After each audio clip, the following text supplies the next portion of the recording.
December বাটা নগর নির্মাণ মাঠে রাজ্যের সাধারণ সম্পাদক ও ড্যামরা লোকসভা কেন্দ্রের সাংসদ অভিষেক বন্দ্যোপাধ্যায় প্রদীপ প্রচলন করে মহেশতলা বিধানসভায় 7 দিন ধরে সেবাশ্রয় 2 হয়েছে। আজ মেটিয়াপুর বিধানসভা কেন্দ্রের 8 থেকে 14 পর্যন্ত ডিসেম্বর হবে। আমাদের মাননীয় সাংসদ অভিষেক বন্দ্যোপাধ্যায় তার মানবিক এই প্রকল্প, যেটা থেকে মানুষ প্রায় গতবারে মেটিয়াপুর থেকে প্রায় 1 লক্ষ লোকের প্রত্যেক দিন 10,000 মানুষ পরিষেবা পেয়েছে, 1 লক্ষ লোক এখান থেকে পরিষেবা পেয়েছে। আমরা চাইব অভিষেক বন্দ্যোপাধ্যায়ের এই যে মানবিক প্রকল্প, এই চিকিৎসা ব্যবস্থা, এই ব্যবস্থা মেটিয়াপুরের মানুষ এই সুযোগটা তারা নিক এবং এসে চিকিৎসা করা, ফ্রিতে ওষুধ নিয়ে যাক, ফ্রিতে এক্স-রে করে যাক, ফ্রিতে ইউএসজি করে যাক এবং এছাড়াও যতগুলো ডক্টরস আছে, সমস্ত বিভাগে ডক্টরস আছে, তাদের কাছে পরিষেবা দেয় এবং যাতে মিডিয়ামের মানুষের উপকার হয় সেই চেষ্টা আমাদের সংসদ করেছে। যে বহু মানুষের কাছে অর্থ নেই, পয়সা নেই, সে এখান থেকে ধর্মতলা আপনার এসএসকে বা বিভিন্ন জায়গায় যেতে পারে না, তার সেই সামর্থ্য নেই। সেই জন্য তিনি প্রত্যেক বিধানসভায় আমাদের এই মডেল ক্যাম্প দিয়েছে, যাতে এখানে সমস্ত সেট আপটাই আছে। কোনো মানুষের পয়সার অভাবে ওষুধ কিনতে পারছে, কোনো মানুষ পয়সার অভাবে ডাক্তার দেখাতে পারছে, সেইগুলো একদম পরিষ্কারভাবে মেটিয়াপুরে এই মডেল ক্যাম্প ছাড়া প্রত্যেকটা ওয়ার্ডে একটা করে ক্যাম্প তৈরি হবে। সেই ওয়ার্ডের মানুষ সেই ছোটো ক্যাম্পে গিয়ে পরিষেবাটা পায়। আমাদের সংসদ এইটাই চেষ্টা করছে মানুষের কাছে চিকিৎসা ব্যবস্থাটাকে পৌঁছানো। অবশ্যই আমি তো অভিষেক বন্দ্যোপাধ্যায়কে শুভেচ্ছা, ধন্যবাদ কী দিয়ে কৃতজ্ঞতা জানাবো আমি জানি না।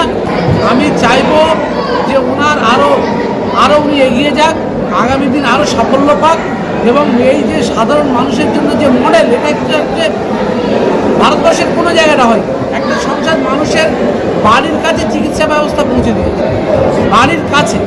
আমরা যেমন দুয়ারে সরকার, এটা দুয়ারে চিকিৎসা চলে এসছে।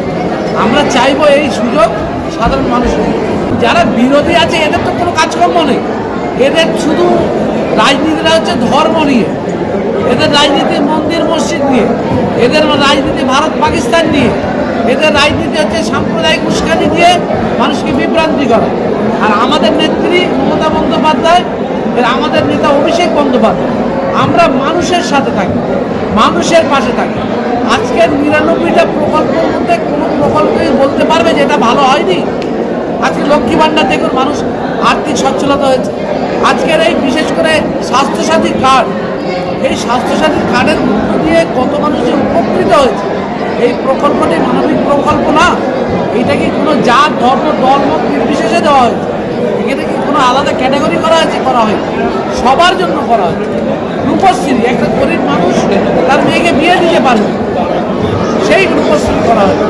আমাদের সংসদ অভিষেক বন্দ্যোপাধ্যায় বয়স্ক ভাতা, ওল্ড এজ পেনশন, তার তিনি ব্যবস্থা করছেন এবং যারা 100 দিনের কাজের টাকা গরিব মানুষ যারা পায় না, সেই চেষ্টা তিনি লড়াই করছেন।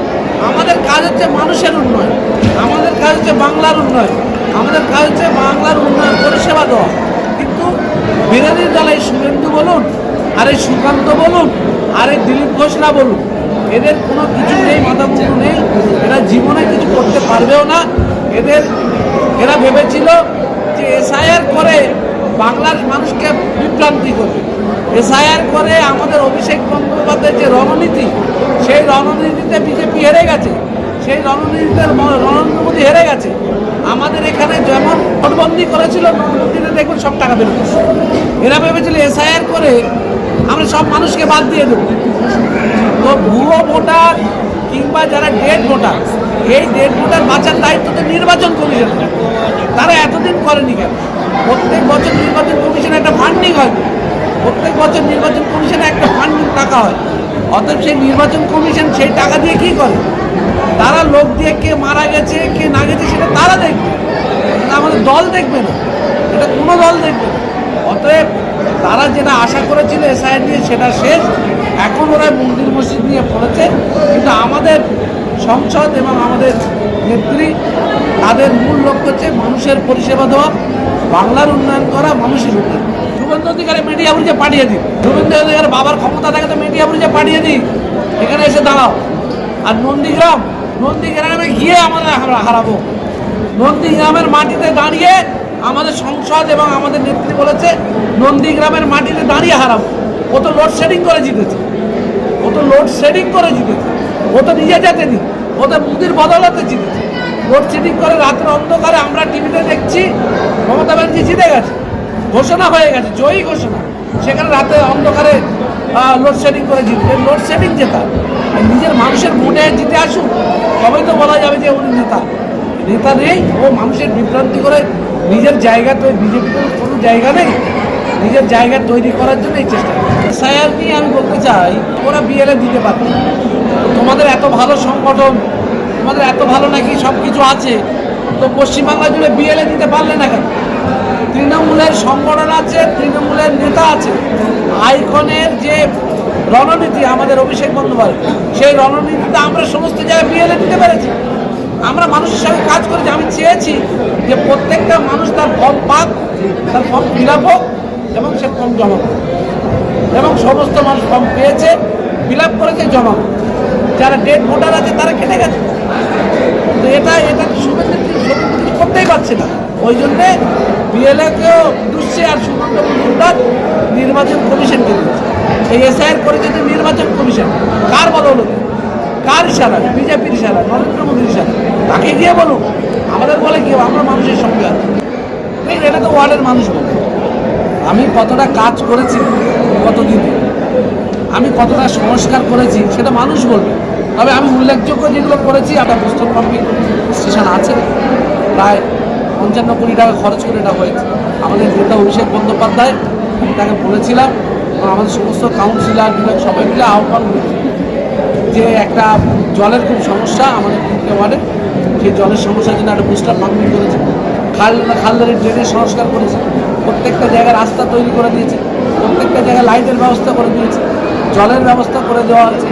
এছাড়া সার্বিক যে সমস্ত উন্নয়ন আছে সেগুলো করা হয়। অতএব ওয়ার্ডের মানুষ আগামী দিন বলবে আমি কতটা কাজ করেছি কিনা।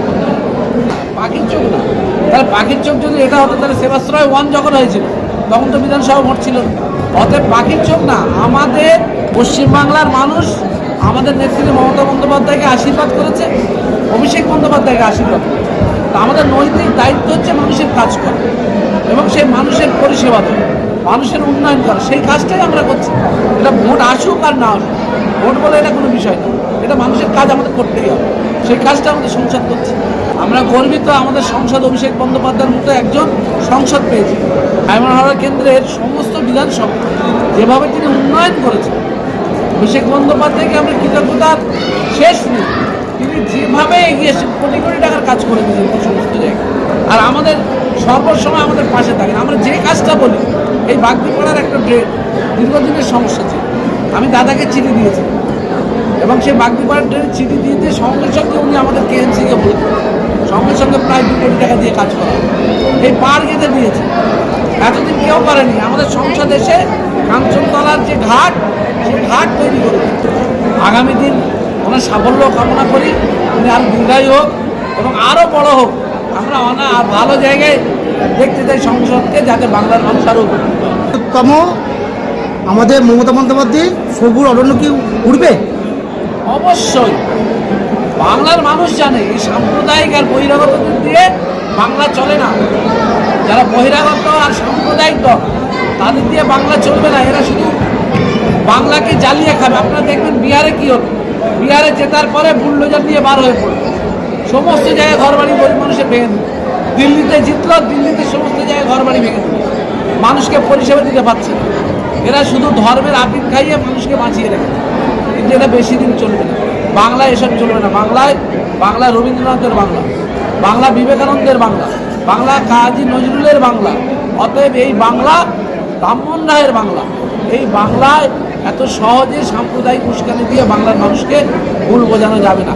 আগামী দিন পশ্চিমবাংলার দিকে চতুর্থবারের মতো মমতা বন্দ্যোপাধ্যায় মুখ্যমন্ত্রী হবে।